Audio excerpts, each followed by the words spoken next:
और अगर सब मिलकर कोशिश करें तो रास्ता निकल सकता है। राजू के चेहरे पर एक उम्मीद की किरण जागती है।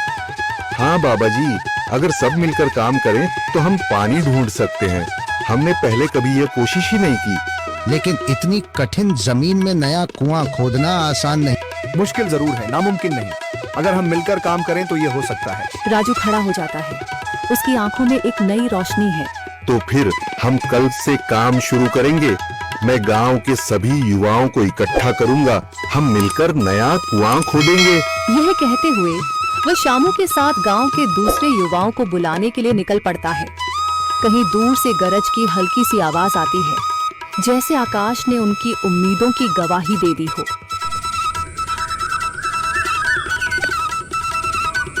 अगली सुबह राजू और शामू गांव के युवाओं को इकट्ठा करने निकल पड़े। चौधरी महेश की हवेली के सामने एक भीड़ जमा है। बाबा जी, संदरी, गांव के कुछ बुजुर्ग और किसान सभी मौजूद हैं।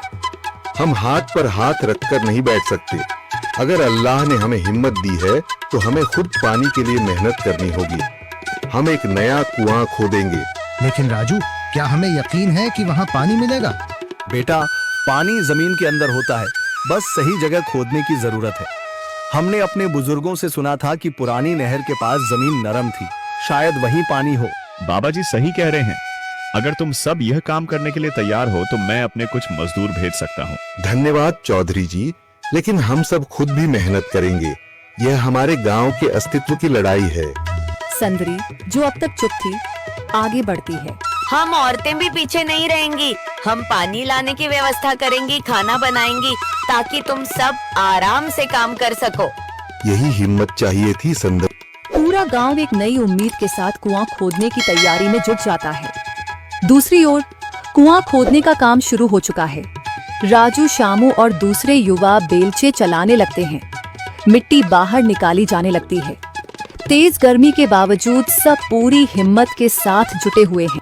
दोपहर की तेज धूप जमीन आग की तरह तप रही है। गांव के लोग लगातार कुआं खोदने में जुटे हैं।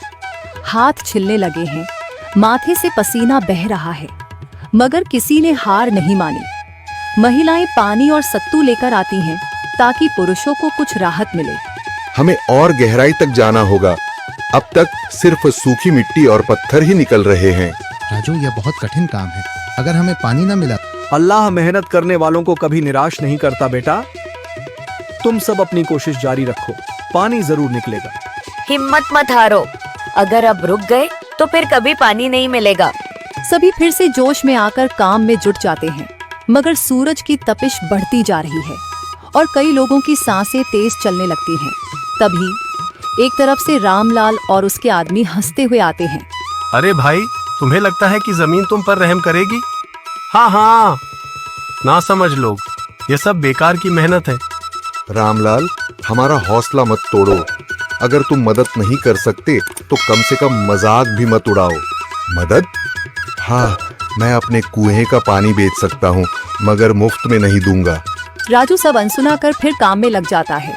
शाम होने लगती है, लेकिन अभी तक पानी का नामो निशान नहीं। कुछ लोग मायूस होकर पीछे हटने लगते हैं।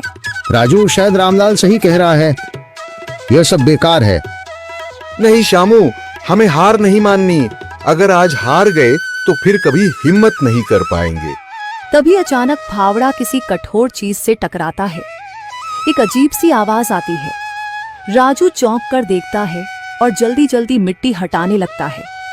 अचानक एक ठंडी लहर महसूस होती है। सभी लोग दौड़कर आते हैं।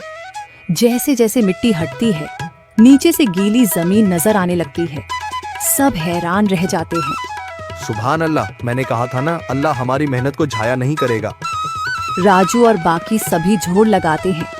कुछ ही पलों बाद अचानक मिट्टी के नीचे से पानी की एक छोटी सी धारा फूट पड़ती है। गांव वाले खुशी से चिल्ला उठते हैं। पानी पानी निकल आया। यह अल्लाह की कुदरत है रामलाल, जिस पर तुम्हें यकीन नहीं था।